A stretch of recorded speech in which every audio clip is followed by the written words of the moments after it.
Welcome to One on One with Mitch Lafon. Joining me on this episode, it is Testament drummer Gene Hoglan. We talk about his new DVD, The Atomic Clock. The Clock Strikes 2.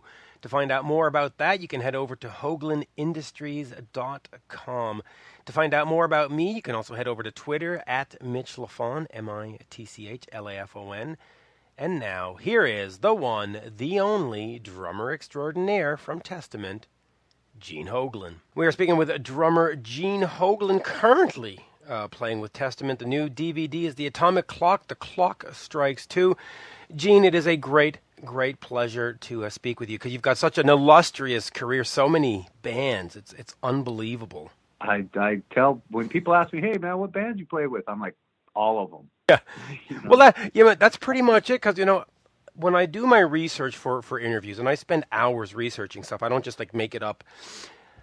I was trying to think, okay, well, do I want to ask him about Death, or do I want to ask him about Devin Townsend and strapping because that's Canadian, or do I want to do? And I'm like, man, I don't know what I want. There's just too much. So we'll see where it goes. We'll see where it goes. But indeed, I'm up for anything. So let's talk about this DVD first. Now, I've had a chance to view it, and it really is a phenomenal piece of work. I mean, the stuff that you show, I've always been intrigued by drummers.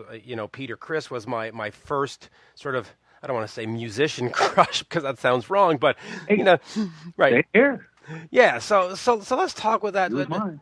And isn't he great, though, Peter? He is. I mean, he actually, an unsung, solid drummer. Unsung. I think everybody's first shuffle beat they've ever heard comes from Detroit Rock City. I know I was like, wow, that's a really crazy beat he's playing in that. That's really cool. So, I mean, he kind of has not gotten a lot of due, and I understand that, because he was surrounded by drummers like, Neil Peart and Carl Palmer back in the day, all the, Bill Bruford, all those prog drummers that are all amazing. But, Peter was the gateway for many of us, many of us, just like everybody from KISS was, KISS was just the gateway for a whole lot of us. So yeah, still is in some. Yeah.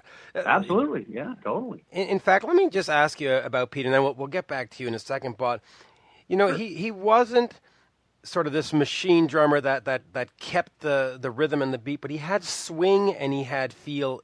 For you, what's more important in a drummer, that sort of machine that can never miss a beat, or do you like a guy with swing? I'll always go swing. That's the drummers I like, the ones that have some taste.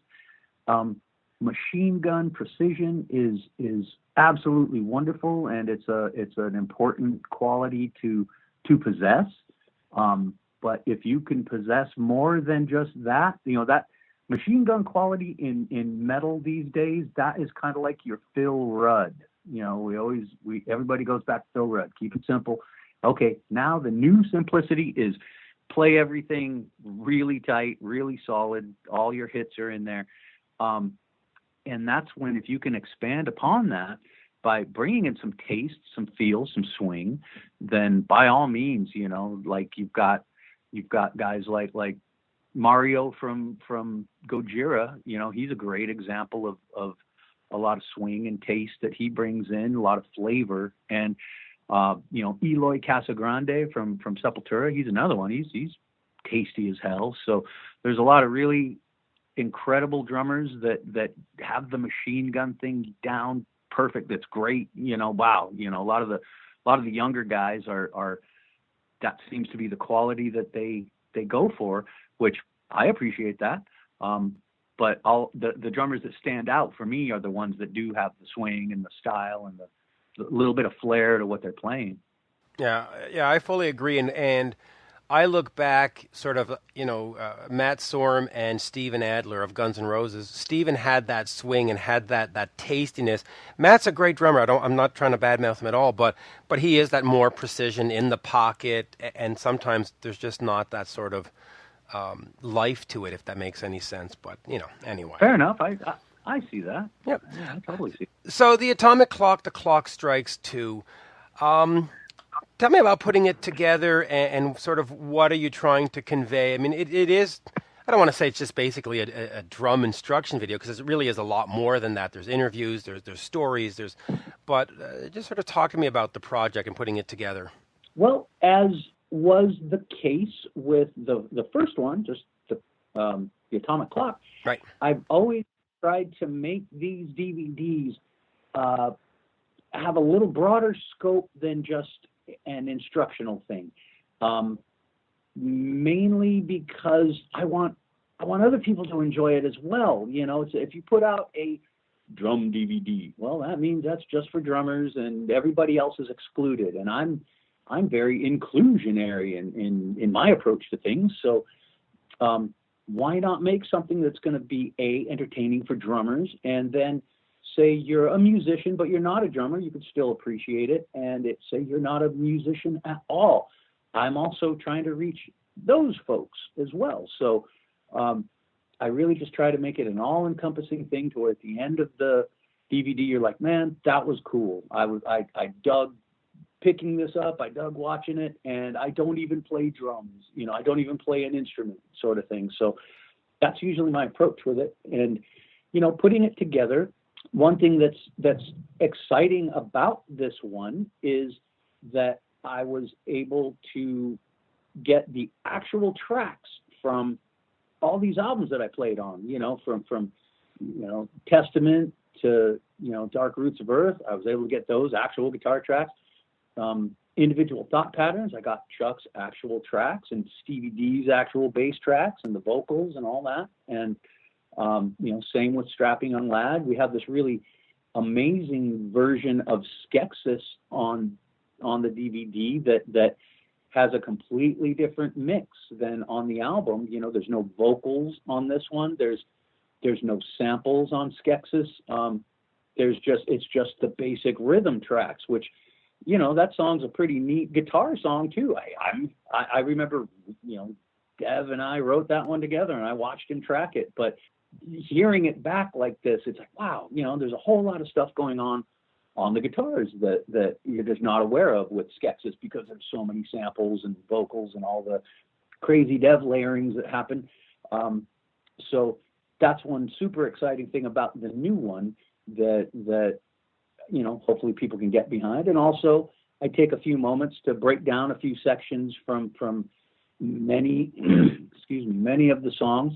And hopefully that's going to be entertaining for people. You know, it's like, hey man, I was wondering how he played that thing right there. And hey, he's showing me how he does it. So that's pretty sharp. Yeah, and you know what really strikes me about the DVD, and again, I've had a chance to see it, is just the quality of the filmmaking. It's not just, you know, a camera set up in a room and off you go. I mean, it's just really beautiful, well shot. Was that important for you to get that and make it look, I don't want to say slick, but I mean, it looks slick, right? It looks good. Ooh. Well, great. That's fantastic because there is a definite DIY quality to what I do, and having the look be improved. I guess essentially, I just tried to improve every aspect of the first one, as you do with like your band or something. Your first album comes out, great. Got a decent production. You try to improve all aspects of your production on the next one. You go in better rehearsed. You go in, you know, you got a better producer, all that sort of things. And Rob Shawcross, my engineer, he's also my manager. He worked a lot on this to make it sound excellent. You know, he mixed it. So everything has been an upscale from the first. And I think that's just kind of a natural progression in terms of hope. You know, you want your next thing to be better than your first thing. So we tried to do that, and that's cool. Yeah, having a lot of cameras was important, and the editing is also extremely important. My editor, Leon Mellis, did a fantastic job of editing, and especially with just amount of work that he and his team had to do on The Clock Strikes 2. It took a lot of man hours to even figure out all the, you know, little technical glitches that we had for quite some time. They were able to just carve their way through all the nonsense and get right to, you know, the killer editing. Really fun. Try to make it engaging in terms of editing.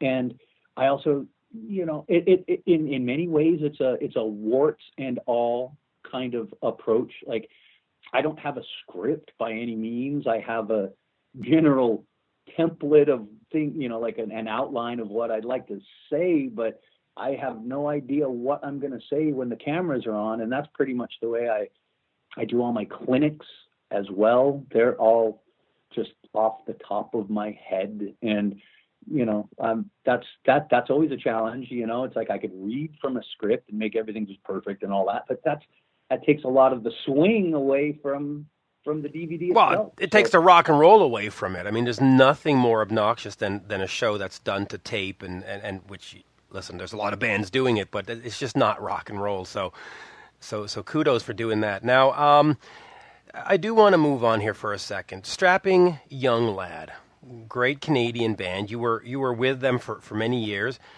and Devin just walked away. A lot of heat, a lot of media coverage, at least in Canada, and I'm certainly talking from the Canadian perspective.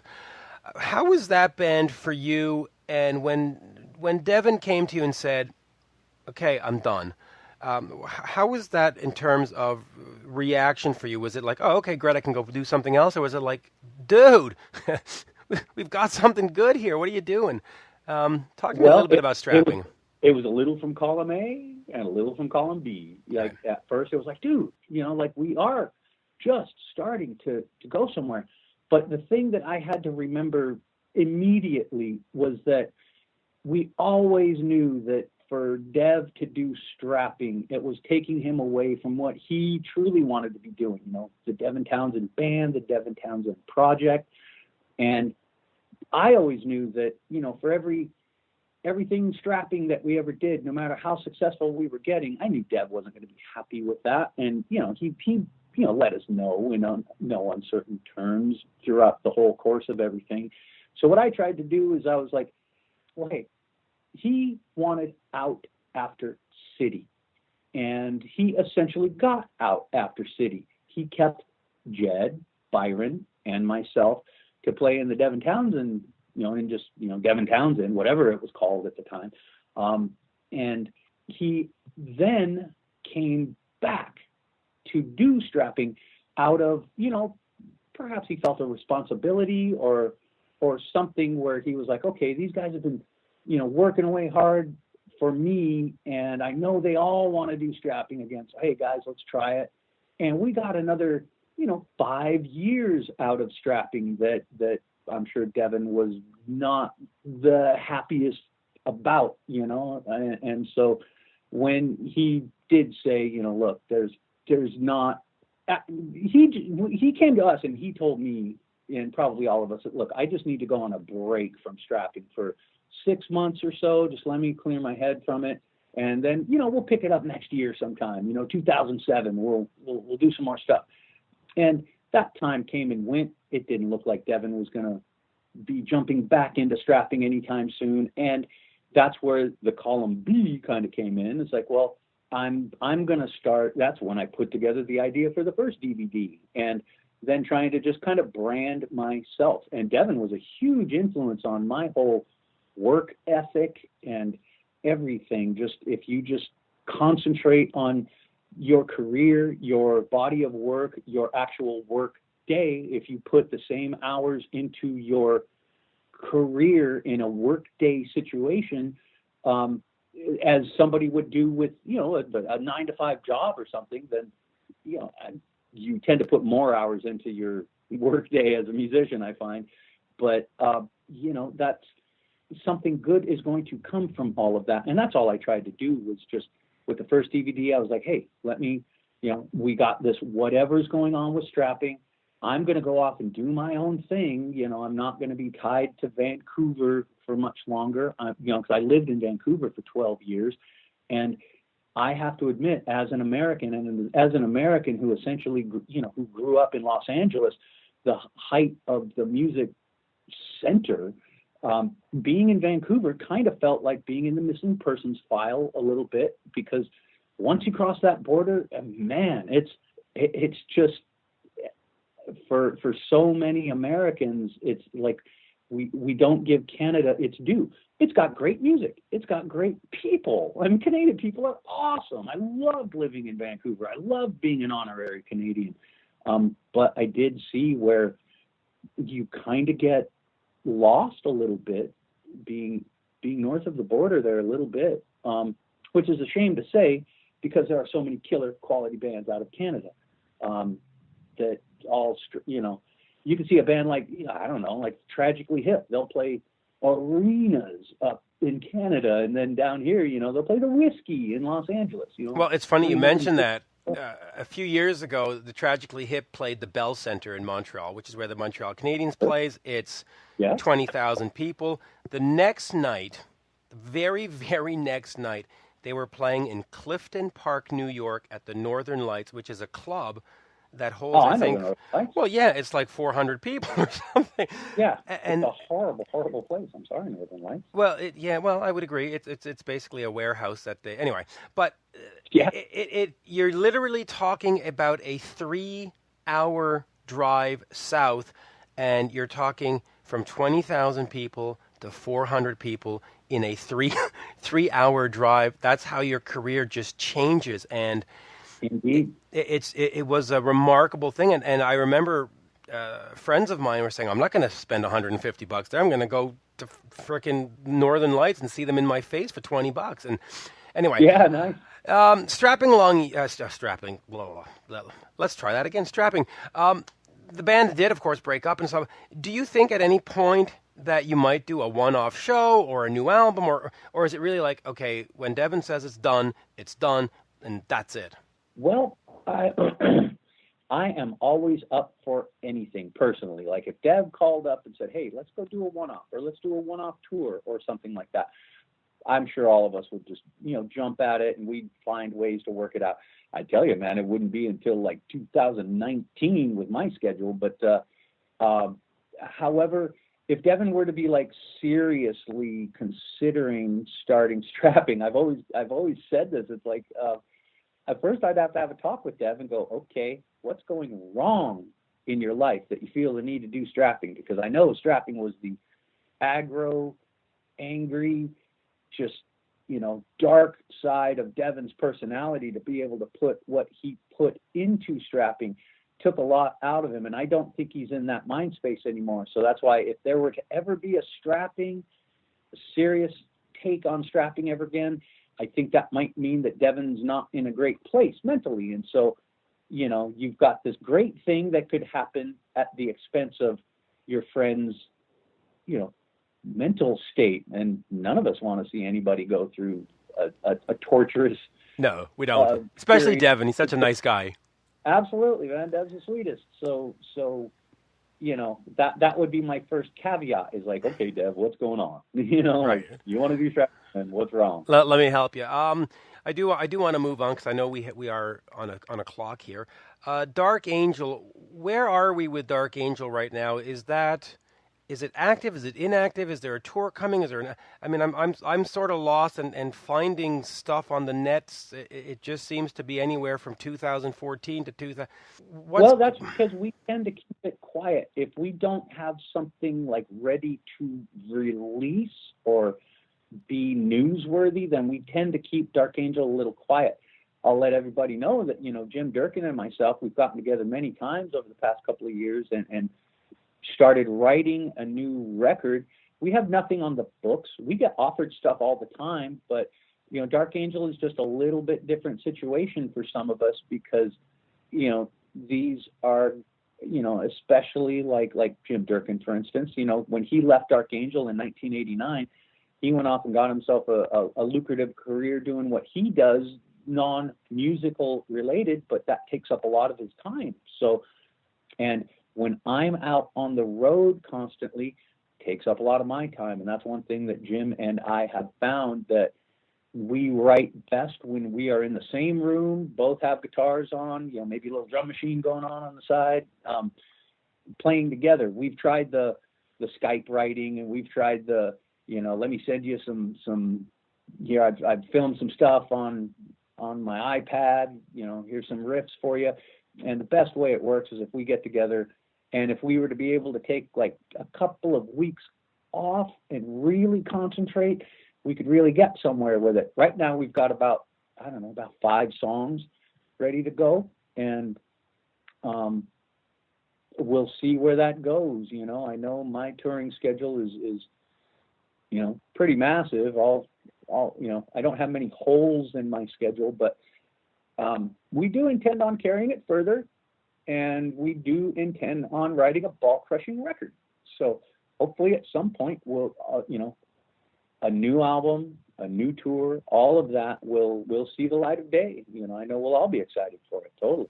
Yeah, that'll be great. And I would sort of say that it's more your baby than some of the other bands you're currently associated with. So that's also probably more gratifying in terms of vision and direction and how you put the whole thing together. Absolutely, yeah. That's always a fun aspect of anything, is when you have a definite say, not just the say of the drummer. Where you're in the studio and you just raise your hand like you were in grade school and go, "Excuse me, I have an idea," right? Yeah, kind of like that. Yeah, totally. Some people are more accepting of drummers' ideas, and because I write music too. I play more guitar than drums over the past 100 years or whatever. So as a drummer, I'm okay, but as a guitarist, I'm badass. Well, in fact, let me ask you about that, because I do know that you do all your writing with guitar, and that's the way that you approach your projects. Talk to me about how you do put songs together, and if your guitaring is badass, which is, you've said that in many, many interviews before, why have you not put a band together, sort of like a Dave Grohl and Foo Fighters, where you get out in front and, let's go, let's strap on the guitar and let's be Gene, the lead frontman? I could tell you exactly what that is. Okay. That would be when I get as just financially stable, where I could take a year off, do nothing but just devote to Dark Angel or a solo album or something, then I would absolutely do that, because that's going to be quite the undertaking, and it's going to be a lot of out-of-pocket cash, because I don't really believe, like, for instance, the both of my DVDs are self-funded. They're put together by myself. I did a little crowdfunding for The Clock Strikes 2, a little minor thing that was helpful, but the majority of all these projects are out of my pocket. So I gotta be able to keep a roof over my head, and I gotta also have the extraneous capital with which to devote to a solo album or anything else. Like, I have a project with my guitarist Lara Christine that I really want to devote a lot of time to, but that goes back to the same thing I just said. When I can get to the point where I'm going to take 6 months off or a year off and not do a damn thing other than just concentrate on 1 or 2 projects that are both going to be, have a little bit of overhead involved in them, then I would absolutely do that. And that's really it, Yeah, so it comes down to sort of financial stuff. All right, so Brotherhood of the Snake, Testament. Many, many sites, magazines and stuff called it best album of the year, top 3, top 5, top 10. Nice. Yeah, I mean, it got a lot of, for the lack of a better word, it's got a lot of love. Talk to me about that album, putting it together, playing on it. Where do we go from here with Testament? Because, I mean, the album's not even a year old. Are we... It's like 3 months old. It's what? It's like two months old now. Yeah, exactly. 3 months. And that's the 3 thing. months. Came out at the end of October, and right away, within 3 months, it's making the best of 2016 lists. So where are we with that? I mean, obviously, there's got to be a touring cycle coming up and all that. Indeed. Talk to me about that album, and when you put it together, did you really think, wow, we got something here? I did. Like, it was an arduous album to put together. I know that Eric was frantically writing for quite a few years, and I think Eric was in the same boat as a lot of touring musicians are. It's like, you want to be able to concentrate fully on the task at hand, getting the new material together, but then there's, 8-9 months of touring that year as well. And, some guys, it's easy to just, oh yeah, I'll just sit in the back and write. And I think Eric does that, he's writing in his hotel rooms and on the days off and things like that. He was always working. But I think being able to truly devote, like, okay, I have a 4-month block of time where I have to get, maybe I don't write 20 songs in that time, but I get 4 or 5 excellent songs. I think that's where he was trying to go with it. And there were a lot of demos made for it, where Eric used his drummer from Dragon Lord, Alex Bent, played on a lot of these demos that we had, and Alex did a great job. And I think that was a matter of Eric telling Alex, hey man, just play what Gene would play. Gene's not available. He's off on tour himself, or else he'd be doing this. But since I have you, Alex, play in Gene's style. And, that was helpful. Absolutely. It's always helpful when you get a song, an entire song in the mail with arrangements and things like that. So that's how we hit the studio. We had some demos, and unfortunately I had some older versions of demos. I wasn't aware that there were new updated versions. So when I'm tracking some of these songs, I'm like, hey, wait a minute, what's this part? This isn't a part of my demo. And they're like, yeah, it is. It's like, no, here, let me play you what I got. And I'm like, oh, Jesus, you have, we did that one a year ago. That's a way old. We've updated it since then. It's like, well, guys, just get me the proper tools I need, and we'll make this happen. And it was an arduous record, man. I'm not gonna lie. It was challenging. And the other challenging moment for it was the fact that, we at the beginning of 2016, I started my year by doing some Japanese Dark Angel dates, and then went immediately into some Zimmer's Hole dates. And then right after that was the Testament Slayer Carcass tour. And that was a good 5-6 week tour. And the day that tour finished, Stevie D and myself and some of our crew were flying over to Europe to start the Death tour. And the day that tour finished, I flew to the Bay Area to start tracking Brotherhood of the Snake. And the day that was completed, I had a certain amount of days, like 14 days with which to work or something like that. The next day after that, I started the new Galacticon project with Brendan Small down in LA. And then the day that finished, I flew up to Canada to play some shows with Zimmer's Hole. And it was a good 3 or 4 month stretch there with no days off. I think over that whole time period, I spent a total of I think it was 22 hours at home, over the course of 4 months, fly in one night, fly out the next morning at 6 a.m. to the next thing, sort of thing. And that's what helped bring the challenges to the Testament thing. But I tell you one thing, my chops were on fire for it. It's like, one thing I've always tried to do is, especially with Testament, is I know Eric Peterson, he has his vision for where he wants the songs to go. And I just do my best to try to see that vision as well, and try to see that vision through for him.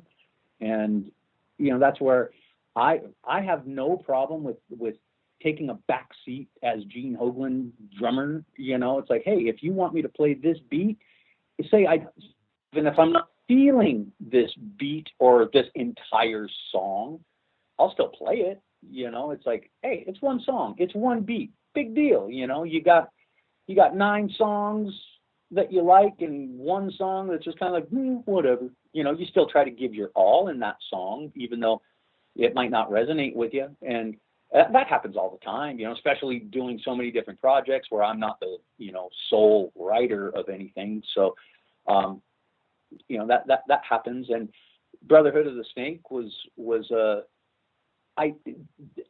for any sort of contentious moments there may have been in the studio, which weren't many, but you get chippy sometimes.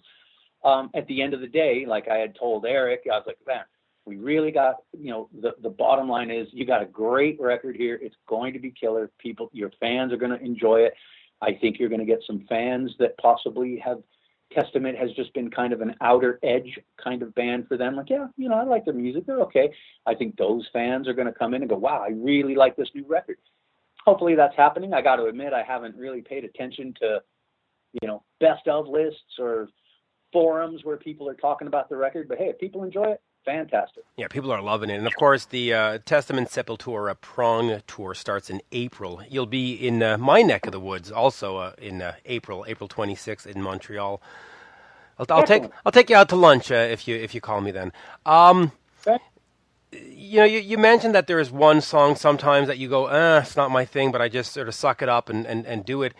Have you ever been in a situation where you've gotten to a project and it's just been so, I don't want to say bad, but just so not your thing that you just go, listen, I just can't put my name on this?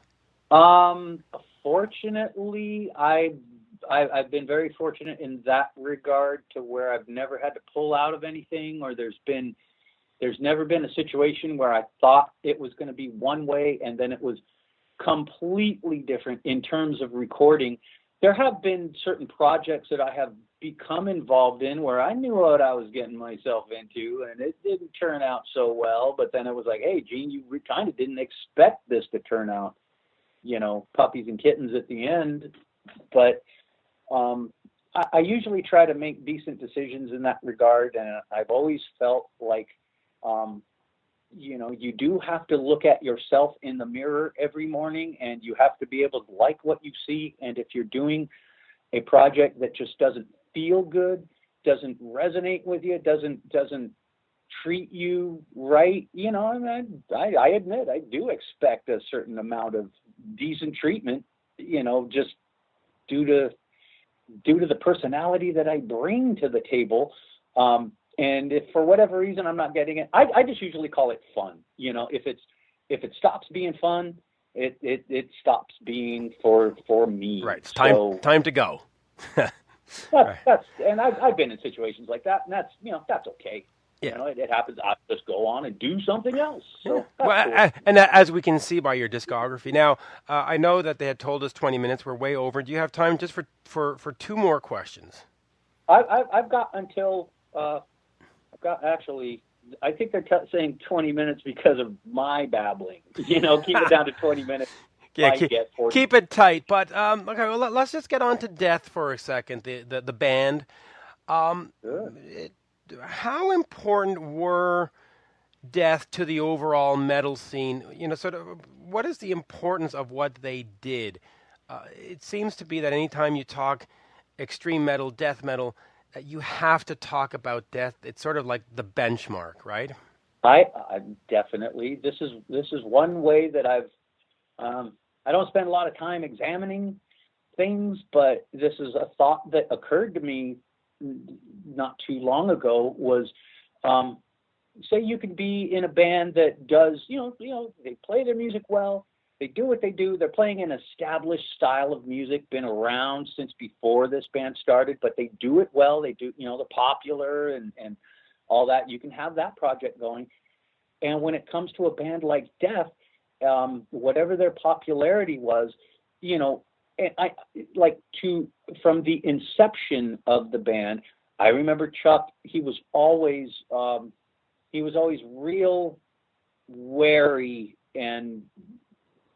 of being called the godfather of death metal, because everybody thought Death created death metal. And Chuck would always say, look, there were people doing this before me, I'm not the originator of this at all. So, let's divert some of the attention from me back, a few years preceding me to the guys that truly created this.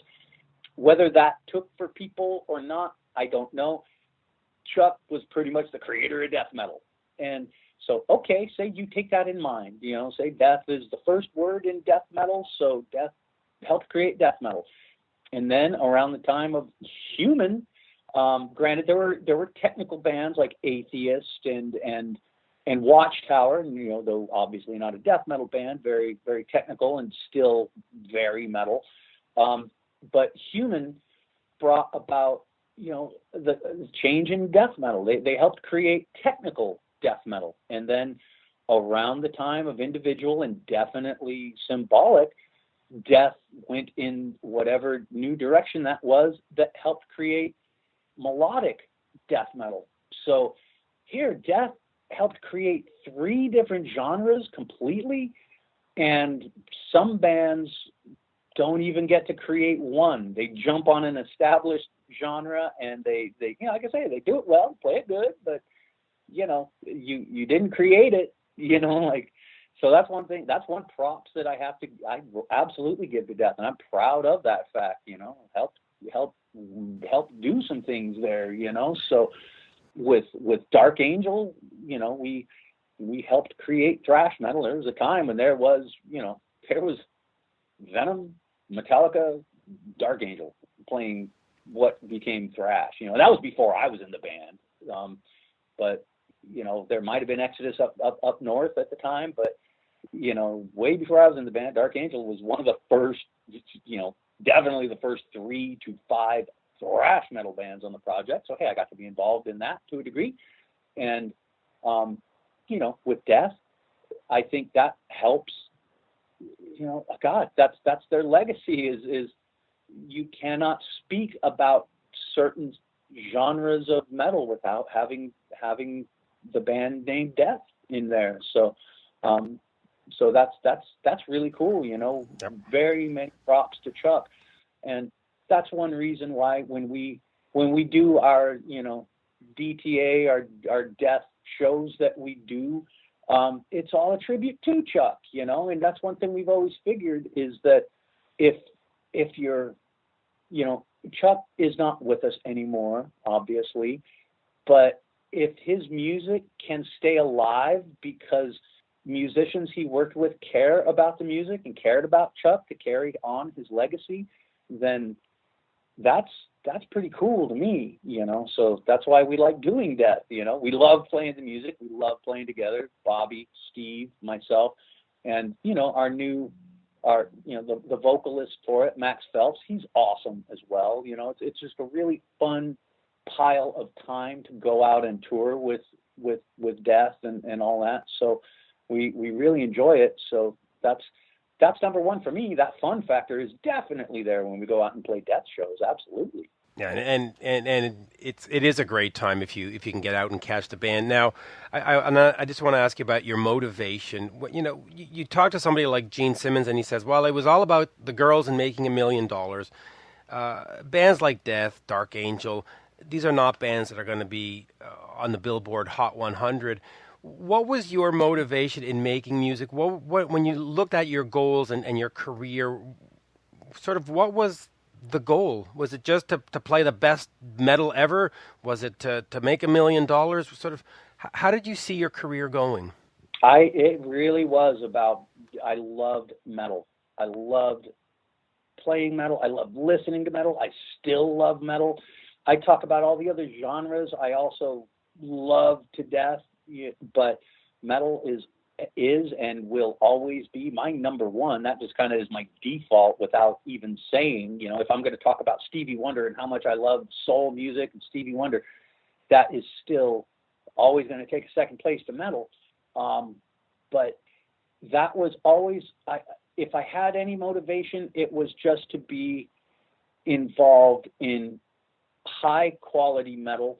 And I admit, even back in Dark Angel, even when I was, the de facto leader of the band, I still always felt like, hey, this isn't going to be my last band. I'm going to go off and do other things. I'm going to play with other musicians, and I'm going to be in other bands.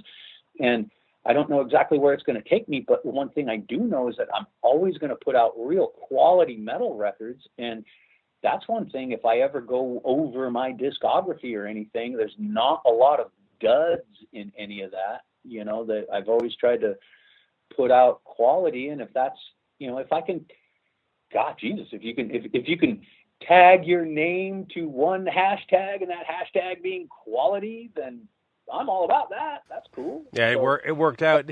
Did you ever at any point, though, have this moment where you said, hey, maybe I should go to L.A. and just be the drummer for this band that's going on tour and playing? Like, did you ever have that moment of, man, I could really monetize this in a more spectacular way, or was it always, no, I'm just going to do what I do and that's it, man. It's just metal. Let's not mess with the product. If any sort of monetization or any sort of anything like that, I did try to bring back around to myself. Like, let me put myself out there. I remember growing up and having all my favorite, because I was thinking about this recently. Like, why have you been in so many different bands, Gene? Like, you just tend to bounce around. To the fans, you just bounce when you feel like it. And, all the drummers that I really looked up to, well, not all of them, but a great. Yes, once again, the perils of recording via Skype. Here is, once again, from the band Testament, Gene Hoglan. Yeah, I apologize. The Skype just died on us. Anyway, I guess that's it's Skype's way of saying we've done enough. But I don't know if you want to just finish that answer. But yeah, sure. I'm not sure where it left off at, but I'll try to start it over at the beginning. It's like I was just thinking recently about where, like, I grew up. A great many of my heroes were guys who would bounce from band to band to band, like Tommy Aldridge or Cozy Powell, guys like that. And so it's never seemed odd to me to be a bouncer from band to band. That's just kind of what I grew up watching. And in terms of if I ever wanted to just like kind of pack in my career and join one big, huge act that's just going to pay the bills always, I've always just, I guess, around the time that strapping started going down, in terms of monetization of my career, I just tried to put myself as my career. That's why I'm still a pretty independent drummer. So I've just tried to, I guess, instead of jumping in with another band that's going to go somewhere, try to become that brand yourself. And for, whatever level of branding, that's a new term, but, level of branding that I have, I intend to stick in that vein where I'll push myself as opposed to, this brand new project I have. It's like, it's a lot easier to just be a single musician trying to brand yourself. And, a guy like Carmine Appice from back in the day, he was one of those drummers that he bounced around to so many bands at that time that he and so many styles too. I mean, from Rod Stewart to Sabbath Absolutely. to Cactus to, Jesus, right? Absolutely. So although I don't really cite him as much as a drumming influence as other drummers, I suppose the fact that he was not afraid to push himself to the forefront of things, I'm not either. So I'm not shy in that regard. So it's like, if you have Gene Hoglan coming to play for you, hey, hooray, shoot up a flare. That's going to be awesome. So that's kind of my approach. I've always and that goes back to having quality in the projects you get involved in. Yeah, I agree. And with that, the Atomic Clock, the clock strikes 2 out February 3rd, 2017. A great, great pleasure. And, hey, listen, if you do come, or when you come to Montreal, offers on the table, dinner's on me. There you go. But always a pleasure. Pleasure was mine. And if we wouldn't mind adding, if I could add to the... Yes, go ahead. To the fact the DVD is coming out, the best way for anybody to get it at first will be through my website, HoglanIndustries.com. And, that's going to be the quickest, easiest way for people to get it. Hopefully we'll have all the iTunes and all that stuff in place, all the streaming things in place. And we better, because it's coming out next week, god dang it. But there you go. If I could just put the plug in for the... Yeah, absolutely. And I'll I'm going to further your plug. I'm going to say, you know what? If you really want to support the artist, get it through HoglanIndustries.com, because all the money will go to you rather than having to give 10% or 20% to somebody else. And that's how you support your artist. You buy direct. Well, that's very helpful, Mitch. I really appreciate that. That is quite helpful. And yeah, it'll help me pay myself back for all the thousands of dollars I put into this damn thing. So that's cool.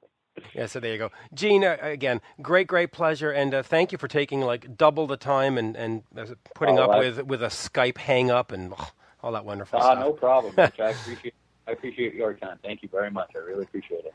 Thank you, sir. Cheers. Have a good one. You too now. Bye-bye. Bye-bye. And there you have it, folks, my interview with Gene Hoglan of the band Testament. Head over to HoglanIndustries.com to find out everything you need to know about Gene. And head over to Twitter, at Mitch Lafon, MITCHLAFON, to find out more about me. Or you could, of course, just Google the wonderful Mitch Lafon. And with that, I bid you a fond farewell. Thank you for listening, and bye for now. Oh, my.